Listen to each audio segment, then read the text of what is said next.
저는 사역을 하면서 장례식장에 가는 일들이 비교적 많았습니다. 그리고 이제 제가 본 죽음은 대부분 성도의 죽음이었습니다.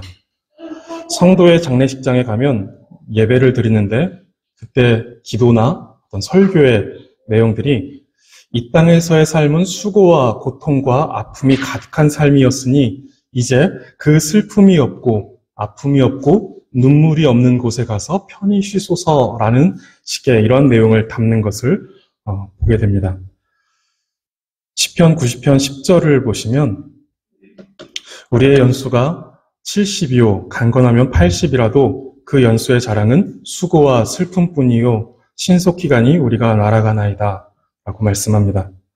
우리의 인생이 정말 순식간에 지나가는데 그나마 그 짧은 인생에서 남는 것은 수고와 슬픔뿐이라고 말씀하고 있는 것입니다. 장례식장에 가면 믿는 사람이나 믿지 않는 사람들이나 공통적으로 하는 말이 고생만 하다 가셨다라는 것입니다. 이 말은 이 땅을 살면서 편하게 쉬며 사는 사람이 없다라는 것입니다. 신자이든 불신자이든 이 땅을 살아가는 동안에 편안하게 살다가 돌아가시는 분들이 없다라는 것입니다.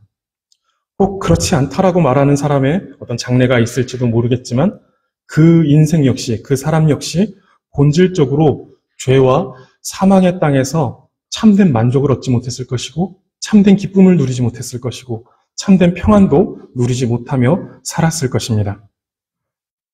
이것이 인생이 지닌, 모든 사람이 지닌 비참함입니다. 이 비참함은 본래부터 있던 상태는 아닙니다. 아담과 하와가 범죄한 후 죄의 결과로서 우리가 가지게 된 상태입니다. 범죄 후 아담은 땀을 흘려야 땅의 소산을 얻게 되었고 하와는 해산의 고통을 가져야 했습니다. 그리고 땅은 가시덤불과 엉겅퀴를 내어 모든 것이 무질서와 혼돈 그리고 고통과 수고와 괴로움 가운데 던져졌습니다. 저는 고등학교 들어가기 직전에 이제 회심, 예수 그리스도를 영접하였고 그 후에 교회에 가는 것이 너무 좋고 행복했습니다. 정말 매일같이 교회에 있었으면 좋겠다, 교회에 살았으면 좋겠다라는 생각을 하면서 사역자의 꿈을 가지게 되었던 것 같습니다. 20여 년이 지난 지금 저는 지겹도록 교회 안에만 살고 있습니다. 가끔 책상에 앉아 있다가 허리를 펴려고 일어나서 예배당을 기웃거리면 문득 감사하다, 정말 행복한 삶을 살고 있는 것 같다라는 생각을 하게 됩니다. 그런데 그러다가도 금요일이 되면 솔직히 숨이 막혀옵니다. 온갖 긴장감이 저를 막 옥죄어 오는 것 같습니다. 이제 설교를 써내야 되는 날이 다가왔기 때문에 그렇습니다. 본문이 주어지고 설교에 도움을 얻을 자료들이 있지만 설교를 쓴다라는 것이 나름의 어떤 창작이기 때문에 늘 막연합니다. 뭔가를 써내야 된다라는 것 때문에 막연한 마음이 들고 또 그 막연함이 큰 부담감으로 다가옵니다. 이러다가 1년에 한두 번 정도는 그 설교가 써지질 않아서 잠을 못 자고 밤새도록 설교를 붙들고 있기도 합니다.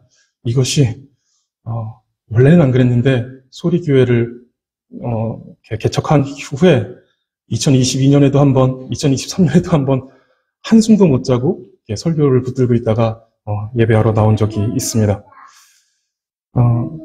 어려서부터 꿈꾸던 삶을 살아간다라는 것이 얼마나 행복하고 감사한 일인지 모릅니다. 이것은 정말 누가 뭐라 그래도 감사한 일이고 정말 행복하고 행복한 삶이라고 생각됩니다. 그런데 그러한 삶이라고 해서 그 삶의 내용이 그저 안락한 의자에 앉아서 멋진 풍경을 바라보며 한가로이 커피 한 잔을 하는 것과 같은 그런 평안한 삶은 아니다라는 것이죠. 어떤 인생도 그런 인생은 없습니다. 아무리 행복한 삶을 사는 사람이라 해도 그 사람의 삶이 그저 평안하고 그 사람의 삶이 그냥 안락 의자에 앉아있는 것 같이 편안한 삶을 살아가는 사람은 아무도 없습니다.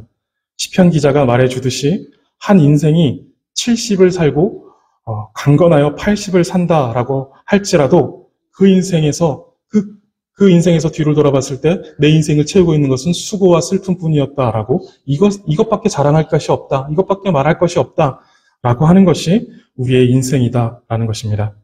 그래서 어거스틴은 그의 책 고백록에서 이렇게 말합니다. 당신은 우리를 당신을 향하여 살도록 창조하셨으므로 우리 마음이 당신 안에서 안식할 때까지는 평안하지 않습니다. 라고 이렇게 말합니다.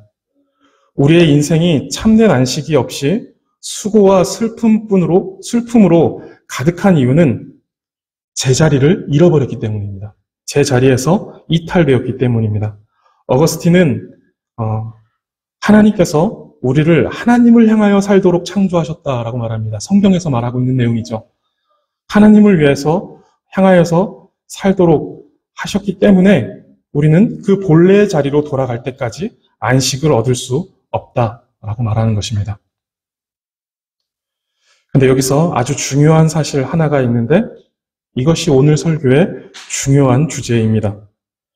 우리가 안식하지 못하는 이때 하나님도 안식하지 않으신다라는 것입니다. 하나님의 안식과 하나님의 백성의 그 안식은 분리되지 않는다라는 것이죠. 우리가 수고하고 슬픔을 가지고 한평생을 살아가는 그 동안 하나님은 우리의 삶을 방관하신 채 어디 안락한 의자에 앉아서 한가로이 계신 분이 아니시다라는 것이죠.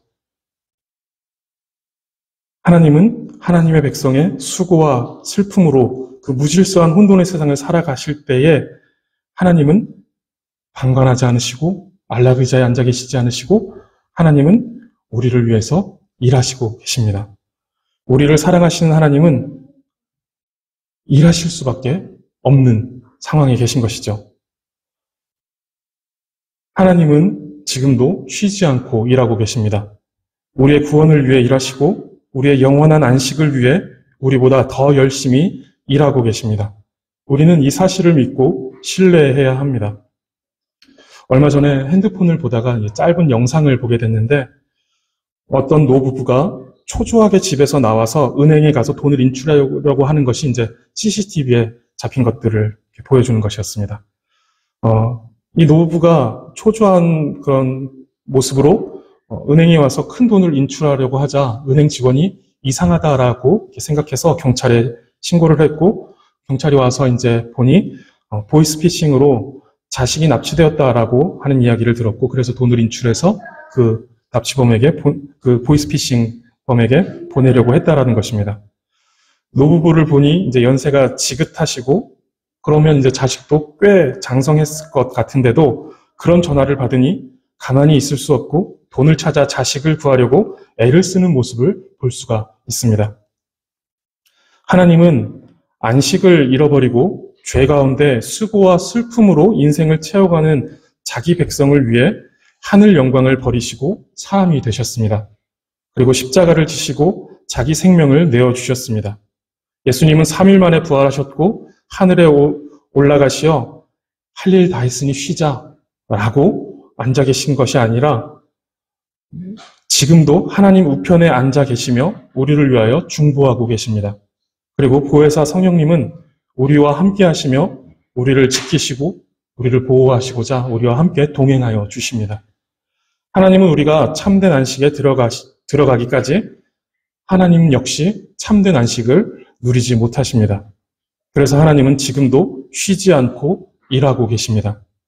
우리가 성경을 보면 하나님께서 계속해서 일하고 계신 것을 볼 수 있습니다. 마치 쉴 줄 모르시는 분처럼 성경을 펴면 어떤 장이 되었든 우리가 성경을 어디를 펴든 거기에는 일하고 계시는 하나님을 발견하게 됩니다. 그리고 우리의 역사를 돌아보면 언제 어떤 시간이 되었든 그 시간을 되돌아봤을 때 그 시간 속에서는 하나님께서 늘 일하고 계셨습니다. 오늘 본문에서도 하나님은 역시 일하고 계십니다.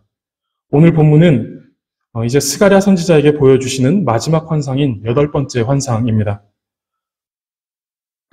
1절을 보시면 선지자가 눈을 들어 환상을 보는데 네 병거가 등장합니다. 네 병거는 2절과 3절을 보시면 첫째 병거는 붉은 말들이고 둘째 병거는 검은 말들, 셋째 병거는 흰 말들, 넷째 병거는 어룽진 말들, 그 건장한 말들이 이제 그 병거를 끌고 있는 것을 보게 됩니다. 이 말들은 첫 번째 환상에서도 보았기 때문에 낯설지 않은 어떤 환상의 어떤 소재입니다. 낯설지 않은 말들입니다. 다만 그 말들이 지금 병거를 끌고 있다는 것이 첫 번째 환상과는 다릅니다. 그리고 첫 번째 환상에서도 그랬듯이 이 말들의 색깔은 중요하지 않습니다. 색이 다양하다라는 것이 의미가 있는 것이고 또 병거를 메고 있다라는 것이 오늘 8번째 환상에서 의미가 있습니다. 첫 번째 환상에서 다양한 색의 말들은 그 역할이 온 땅을 두루 살피는 일이었습니다. 그 말들은 온 땅을 살피기 위해서 환상 가운데 등장했던 것이죠. 그런데 지금 8번째 환상에서 이 병거를 메고 나온 말들은 그 역할이 다릅니다. 그저 살피고자 나온 말들이 아니라는 것이죠. 그 첫 번째 환상에서는 병거를 메지 않은 말들이었는데 지금 8번째 환상에서는 병거를 메고 나왔습니다. 병거는 당시 군사력을 보여주는 어떤 수단입니다. 지금으로 보면 어떤 최첨단 미사일로 볼 수 있을 것 같고 전투기나 탱크와 같은 것으로 볼 수 있을 것 같습니다. 그리고 그 병거가 4개의 병거로 나오는데 이 숫자 4는 우리가 앞서도 살펴보았듯이 전 방위를 가리킵니다. 동서남북 전 방위를 가리키는, 그래서 온 땅을 가리키는 숫자입니다. 그래서 이 4병거는 온 땅을 담당하는 병거를 뜻하는데 병거가 군사력을 의미하기 때문에 이 4병거는 온 땅을 심판하는 도구라고 우리는 볼 수 있습니다. 그런데 그 4병거가 어디에서 나오는가 하면 두 산 사이에서 나오는데 그 산은 구리산이더라 라고 이렇게 말씀합니다. 여기서 구리는 청동, 놋쇠를 말하는데 성경에서 놋과 구리, 청동은 강한 능력, 승리, 절대적인 힘 이런 것들을 가리킵니다. 2개의 구리산을 만학자들은 솔로몬의 성전과 연관시켜서 해석합니다. 열왕기상 7장을 보시면 솔로몬이 성전을 짓는데 여기 화면에 보시면 성전 입구에 놋으로 만든 2개의 기둥이 있습니다. 우리가 잘 알고 있는 야긴과 보아스입니다. 이 솔로몬의 성전이 야긴과 보아스 이 2기둥이 성전 입구에 있는 이 2기둥이 놋으로 만들어져 있다라는 것이죠. 놋기둥입니다. 그래서 이 2개의 구리산을 이 성전의 기둥으로 보는 것입니다. 그래서 하나님께서 하늘의 성전에서 온 땅을 심판하시려고 강한 군대를 이끌고 이 성전에서 나오시는 모습을 보여주고 있는 것이 2개의 구리산 사이에서 내 병거가 나오는 것, 이것으로서 이제 환상으로 나타내고 있는 것이죠.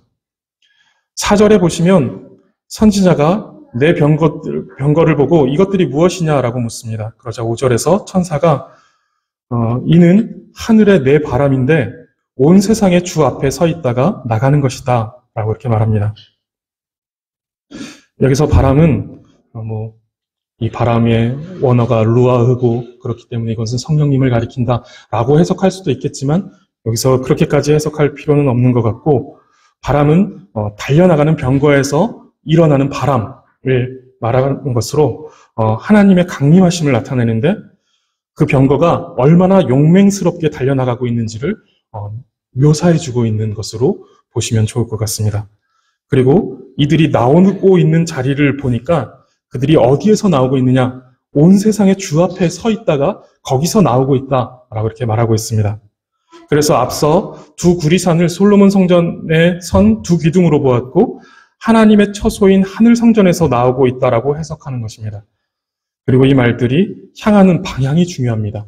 그 하나님의 그 온 세상의 주 앞에 서 있다가 2 구리산 사이로, 그러니까 2 기둥 사이로 나오고 있는 그 4병거는 어디를 향하고 있는가 하면 6절을 보시면 검은 말은 북쪽 땅으로 나가고 흰 말은 그 뒤를 따르고 있습니다. 즉 검은 말과 흰 말은 북쪽 땅을 향하여서 나가고 있고 어룽진 말은 남쪽 땅으로 이동하고 있습니다. 그리고 건장한 말은 땅을 두루 다닙니다.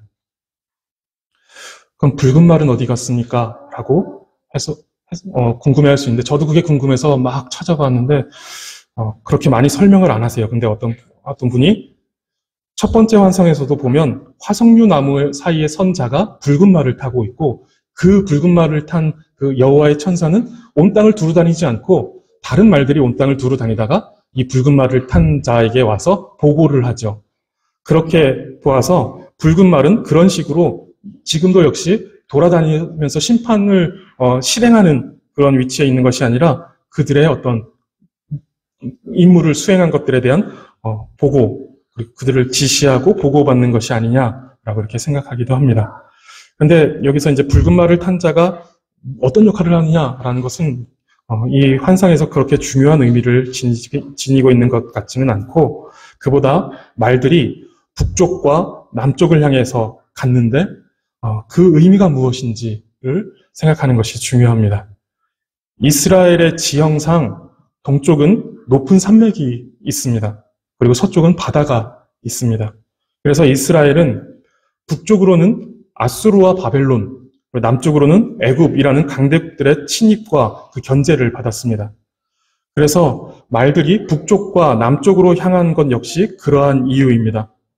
그렇다고 꼭 반드시 북쪽은 아수르와 바벨론, 남쪽은 애굽 이렇게 생각하기보다 앞서 내 병거가 온 땅을 심판하는 도구로 이해되었듯이 지금 이 말들이 북쪽과 남쪽, 그러니까 이스라엘을 중심으로 해서 그들을 대적하던 원수들에게 나갈 수 있는 방향이 남쪽과 북쪽이었다라는 것으로 이해하시는 것이 좋을 것 같습니다. 이제 하나님께서 강한 군대를 이끌고 강림하사 하나님의 백성, 이스라엘의 그 원수를 심판하신다라는 것을 보여주고 있습니다. 그리고 8절을 보시면 북쪽으로 나간 자들이 북쪽에서 내 영을 쉬게 하였느니라 라고 말씀합니다. 여기서 특별히 북쪽만 언급하는 이유는 잘 모르겠습니다. 그런데 여기서 분명히 전달해주는 메시지는 하나님과 하나님의 백성을 대적하던 세력들이 있던 그 북쪽 땅으로 간 하나님의 병거들이 임무를 완수하였고 그로 인하여서 하나님의 영을 쉬게 하였다라는 것입니다. 모든 원수를 물리치신 뒤 하나님께서 안식하셨다라는 것입니다. 오늘 환상은 스가랴가 본 환상의 마지막 환상입니다. 첫 번째 환상에서 말들이 등장하여 그들이 온 땅을 두루 다니고 살핀 뒤 돌아와 보고한 내용은 온 땅이 조용하고 평안하더이다 라는 것이었습니다. 이것에 대하여서 그 보고를 들은 여호와의 천사가 하나님께 언제까지 예루살렘과 유다 성읍들을 불쌍히 여기지 않으시려 하십니까? 라고 이제 탄원하기까지 하였습니다. 그런데 마지막 환상에 와서 이제 하나님은 자기 백성을 짓밟고 평안을 누리던 그 원수들, 즉 하나님의 백성으로 하여금 안식을 누리지 못하게 했던 이들을 모두 물리치시고 하나님의 백성에게 안식을 주시며 비로소 하나님도 안식하시는 내용의 환상으로 끝이 납니다. 하나님께서 환상을 보여주신 목적은 잃어버린 안식을 회복하시기 위해 하나님께서 일하신다라는 것을 알려주시는 것입니다. 지금 유다 백성은 하나님께 범죄하여 바벨론에 의해 멸망당하였고 약속하신 70년이 되어 포로에서 귀환하여 다시 예루살렘으로 돌아왔습니다. 그들은 예루살렘 성전을 재건하며 다시 여호와 하나님의 그 나라가 재건되는 것을 꿈꿨습니다. 거기서 또다시 다윗과 솔로몬의 그 부귀영화, 그 강한 강대국, 그 나라를 이루면서 자신들이 태평천하를 이루는 것을 또 꿈꿨을 것입니다. 그러나 그들에게 닥친 상황은 원수들의 방해와 공격, 그리고 하늘과 땅이 외면하는 듯한 아무것도 되는 일이 없는 상태로 살았습니다. 그럼 그렇게 하여 도둑질과 거짓말, 정직하지 못한 행동들로 마치 하나님이 없는 것 같은 무질서한 삶을 살며 수고와 슬픔뿐인 허무한 인생을 살아가고 있습니다. 우리가 사는 삶이 딱 이렇습니다. 범죄하여 타락하고 부패한 이 세상은 무질서와 혼돈 속에 놓여져 있고 그 속에 살아가는 우리는 뺏지 않으면 빼앗기는 정글 같은 그런 세상을 살아가고 있습니다. 잠시도 가만히 있는 것이 허용되지 않는 세상입니다. 쉼도 안식도 누릴 수 없는 세상 속에 살아가고 있는 것이죠. 짓밟지 않으면 짓밟히는, 경쟁하여 일어서지 않으면 도태되어 버리는 그런 세상을 살아가고 있습니다. 마태복음 6장 19절에서 예수님은 이렇게 말씀하십니다. 너희를 위하여 보물을 땅에 쌓아두지 말라. 거기는 좀과 동록이 해하며 도둑이 구멍을 뚫고 도둑질하느니라. 세상은 가만히 있으면 벌레가 생기고 녹이 슬어서 사라져 버립니다. 그리고 도둑이 빼앗아 갑니다. 어떻게 해서라도 이 땅의 것들은 끝없이 수고하고 땀 흘려서 지키지 않으면 그것들이 파괴되어지고 또 그것들이 사라져 버립니다. 그리고 더 이상 수고할 힘이 없어진 때에는 수고했었지, 힘들었었지, 슬픔뿐이었지 라고 남은 것은 수고와 슬픔의 기억들 뿐인 인생을 살게 되는 것이 우리의 인생입니다. 그런데 이러한 수고와 슬픔으로 가득한 인생에게 참된 안식을 주시고자 하나님께서 일하십니다. 우리는 이렇게 우리의 이런 비참한 인생을 위해서 하나님께서 일하고 계신다라는 것을 우리는 믿어야 하고 매일매일의 삶 속에서 그것을 경험하고 그것을 바라볼 수 있어야 합니다. 그래서 예수님은 마태복음 6장 20절에서는 이렇게 말씀하십니다. 오직 너희를 위하여 보물을 하늘에 쌓아두라. 거기는 좀이나 동록이 해하지 못하며 도둑이 구멍을 뚫지도 못하고 도둑질도 못하느니라 라고 말씀합니다. 우리의 보물을 하늘에 쌓아둘 때에야 비로소 우리는 헛된 수고를 그칠 수 있고 안식을 누릴 수 있습니다. 이 땅에 쌓아두고 이 땅에 우리가 멈추어서 살아갈 때에는 좀이 있을까? 녹이 있을까? 도둑이 들까? 도둑이 구멍을 뚫을까? 누군가 내 인생에 파고 들어와서 내 인생을 갉아먹지는 않을까? 그것을 막기 위해서 우리는 끊임없이 수고해야 되고 땀을 흘려야 하지만 우리가 이 보물을 하늘에 쌓아둘 때는 거기는 좀이 쓸고 또 동록이 나고 또 도둑이 구멍을 뚫지도 못하는 것이기 때문에 우리는 헛된 수고를 안 할 수 있고 우리는 그때 안식을 누릴 수 있게 된다라는 것입니다. 범죄함으로 말미암은 무질서와 혼란, 가시덤불과 엉겅퀴는 우리 인생을 수고와 슬픔뿐인 인생으로 만들었습니다.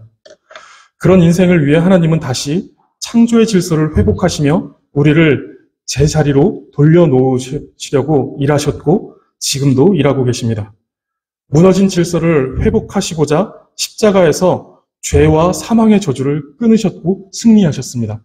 아담의 범죄로 인하여서 모든 것이 무질서 속으로 들어가 버렸고 혼돈 속으로 들어가 버렸습니다. 그러나 그 죄악을 십자가에서 해결하신 것이죠. 그 저주를 끊으시고 승리하심으로 인해서 그 창조의 질서를 회복시키시고 모든 것을 제자리로 돌아가게 하신 것입니다. 우리를 죄의 노예에서 해방시키시고 자유를 주셨습니다. 우리는 예수 그리스도 안에서 죄의 노예가 아닌 하나님의 백성으로서의 자유를 누리고 그 자유 안에서 우리는 안식을 얻을 수 있습니다. 이것을 증명하고 이것을 고백하는 것이 주일 성수입니다. 이날을 쉬어도 온전히 쉬어도 하나님께서 우리를 보호하시고 지키신다라는 것을 믿는 것입니다. 우리가 굳이 이 땅의 것들을 지키고자 주일에 일하지 않아도 하나님께서 우리를 지키신다라는 것에 대한 믿음의 고백이 주일에 우리가 아무것도 하지 않고 나와서 하나님 앞에 예배하며 우리가 안식을 누리는 이 행위, 이것이 우리의 신앙 고백이 된다라는 것입니다. 이날 다른 수고를 그치고 안식해도 좀과 동록이 우리의 인생을 해하지 못할 것이고 도둑이 구멍을 뚫지도 못하고 도둑질도 못할 것이다 라는 사실을 우리는 믿음으로 주일에 일하지 않고 주일에 공부도 하지 않는 것입니다. 우리는 주일을 통해 예수 그리스도께서 우리를 위해 십자가를 지시고 부활하심으로 그리고 하늘에 오르사 하나님 우편에서 우리를 위하여 중보하심으로 이러한 안식을 누리게 됨을 경험합니다. 우리의 안식은 하나님의 일하심으로 말미암아 얻어지는 것이죠. 그리스도의 십자가로 우리는 하나님의 영광을 추구하고 보물을 하늘에 쌓아두는 그 인생의 가치를 깨닫게 됩니다. 그리고 본래의 자리를 찾아가 참된 안식을 누리게 됩니다. 이것을 위해 하나님께서 일하고 계심을 기억하시기 바랍니다. 애굽의 노예로 수고와 고역 가운데 살던 이스라엘을 하나님께서 이끌어내셨습니다. 하나님께서 그들 가운데 일하신 것이죠. 그리고 그들이 애굽에서 나와 더 이상 애굽의 노예가 아닌 하나님의 백성으로 살게 되면서 그들이 회복한 것이 하나가 있는데 그들은 안식일을 회복하였습니다. 출애굽기 16장에서 하나님은 6일 동안 백성들에게 만나와 메추라기를 주십니다. 그런데 7일째 되는 날에는 만나와 메추라기를 주시지 않고 대신에 6일째 되는 날 이틀분을 가져도 그것이 썩지 않도록 하나님께서 만들어 주십니다. 그들이 안식일에 쉼을 얻었다라는 것은 그들이 창조 질서 가운데 들어왔다라는 것입니다. 더 이상 애굽의 수고와 어떤 슬픔뿐인 그 인생의 그 원리와 법칙 속에서 살아가는 것이 아니라 이제는 안식일에는 쉬어도 된다라는 하나님께서 공급하시는 것으로 살 수 있다라는 것을 그들이 그 안식일을 회복함으로써 얻게 된 내용이라는 것이죠. 이들은 이러한 안식일을 안식을 경험하면서 영원한 안식을 맛보며 소망하게 되었습니다. 예수님께서 이 땅에 오셨을 때 안식일에 일하심으로 공격을 받는 일들이 있었습니다. 당신은 누군데 안식일에 일합니까? 라고 하면서 공격했죠, 유대인들이. 요한복음 5장에 보면 38년 된 병자가 베데스다 연못 근처에 누워서 물이 움직일 때 그 물에 들어가면 어떤 병이든 낫는다라는 이 믿음을 가지고 그 곳에서 누워서 아무도 도와주지 않는 그 물가, 베데스다 연못 가운데 그 근처에서 살고 있었습니다. 그리고 예수님은 그 병자를 고치기 위해 그 앞을 지나시며 그 병자 앞에 서셨고 그 38년 된 병자를 고쳐주셨습니다. 그런데 그날이 안식일이었습니다. 이것으로 유대인들이 예수님을 박해하기 시작합니다. 이때 예수님께서 하시는 말씀이 내 아버지께서 이제까지 일하시니 나도 일한다 라고 말씀하십니다. 지금 유대인들이 생각하고 유대인들이 지키고자 하는 그 안식, 이렇게 해서 이 안식이 지켜진다라고 생각했던 그 안식과 예수님께서 우리에게 주시고자 하는 그 안식의 개념이 달랐던 것이죠. 유대인들은 예수님께서 안식일에 병을 고치신 것과 하나님을 아버지라고 불렀다라는 것에 대해서 트집을 잡으면서 예수님을 죽이고자 합니다. 그런데 여기서 예수님께서 일하신다라는 것에 주목할 필요가 있습니다. 예수님은 일하러 오셨습니다. 안식일을 범하신 것이 아니라 안식을 회복하시려고 일하러 오셨다라는 것입니다. 이들에게 그 안식일은 그냥 그 문자적으로 율법적으로 지키는 그 안식일은 의미가 없었던 것이죠. 예수님께서 이 땅에 오셔서 하신 일은 병을 고치시고 죽은 자를 살리시고 귀신을 내어 쫓는 일들을 하셨습니다. 이러한 사역들은 모두 안식과 관련이 있는데 이러한 인간의 상태는 모두 하나님의 안식에서 멀어져 있는 인간의 실존을 보여주는 것입니다. 병들고 죽고 또 눈 멀고 다리 절고 하는 이러한 모든 일들은 하나님의 안식에서 멀어져서 수고와 슬픔뿐인 그 인간의 실존을 보여주고 있다는 것입니다. 태어나서 늙고 병들어 죽는 것, 이것이 인간의 실존입니다. 참된 안식에서 멀어져 있는 것이죠.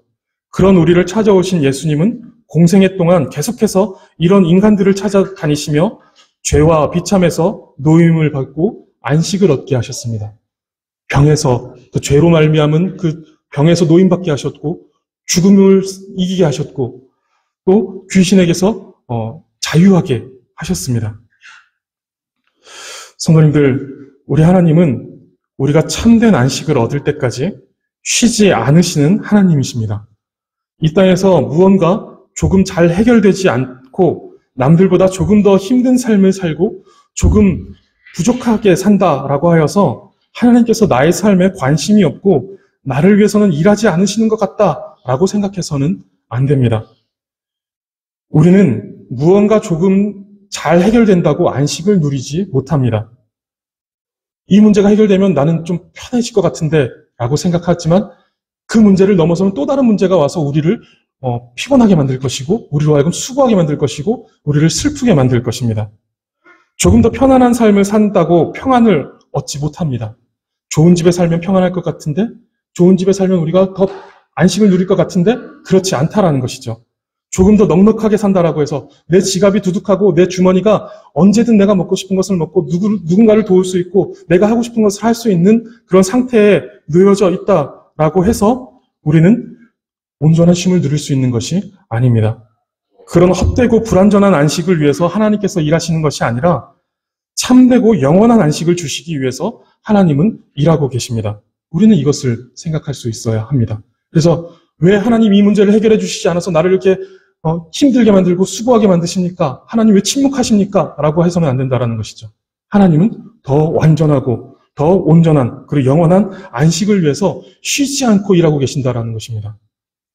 예수님은 참된 안식을 위해 이 땅에 오셨고 그 일을 이루셨습니다. 우리는 예수님을 믿을 때 그 참된 안식을 얻을 수 있습니다. 그리고 우리는 그 믿음으로 주일에 모든 것을 멈추고 하나님을 예배하며 안식을 누리게 됩니다. 아직은 완전하지는 않지만 하나님께서 일하심으로 말미암아 우리는 수고를 멈추고 안식을 누릴 수 있고 또 영원한 안식을 맛보며 참된 안식을 누리는 그 하늘의 그 영원한 안식을 소망하게 됩니다.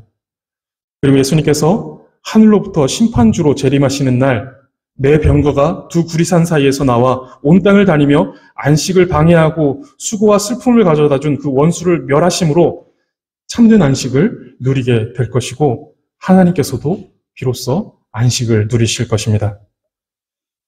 성도님들, 하나님은 우리에게 안식을 주시기까지 쉬지 않으시는 분이십니다. 우리가 아까 물이 바다 덮음같이라는 찬양에서도 쉬지 않으시는 하나님이라고 우리가 노래하였죠. 그 고백을 하고 싶어서 그 찬양을 골랐습니다. 하나님은 우리에게 안식을 주시기까지 하나님의 백성을 구원하셔서 그 죄와 비참 가운데서 건져내시고 참된 안식을 누리시기까지 하나님은 쉬지 않고 일하시는 분이시다라는 것을 우리는 믿어야 합니다. 우리가 참된 안식을 누리게 하시고자 성실하게 일하시는 분이십니다. 그러니까 참된 안식을 위해서 매일 아침마다 우리에게 은혜를 주시고 우리의 긍휼을 베푸시는 하나님이시다라는 것이죠. 우리는 그 하나님의 그 열심의 절정인 십자가로 참된 안식을 맛보는데 그날이 바로 오늘 주일입니다. 주일을 통해서 우리는 하나님께서 그 십자가로 말미암아 회복하신 그 참된 안식을 우리는 맛보게 되는 것이고 우리는 또 영원한 그 하나님의 나라에 들어갈 때 그 참된 안식을 누리게 될 것입니다. 오늘 하나님의 일하심을 믿고 안식을 누리시기 바랍니다. 그리고 이 수고와 슬픔이 완전히 끝나고 완전한 안식이 찾아올 것을 소망하시기 바랍니다. 쉬지 않으시는 하나님의 열심히 일그러진 창조의 질서를 회복하시고 우리를 하나님의 영광을 위해 사는 본래의 자리로 되돌리시며 헛된 수고와 슬픔을 그치게 하실 것입니다. 이것을 믿고 참된 안식을 기다리며 살아가는 우리 모두가 되기를 바라겠습니다. 기도하겠습니다. 수고와 슬픔뿐인 죄악된 우리 인생에 참된 안식을 주시고자 쉬지 않고 일하여 주시는 하나님 감사합니다. 하나님의 열심과 성실하심으로 이 공고한 인생이 끝나는 날 참된 안식이 있을 것이라는 소망을 갖게 하시니 감사하고 또한 예수 그리스도로 우리를 위해서 행하신 놀라운 일들을 통해 우리가 이 죄악된 세상 가운데 주일을 보내며 또 이 안식을 맛보고 누리게 하여 주시니 감사합니다.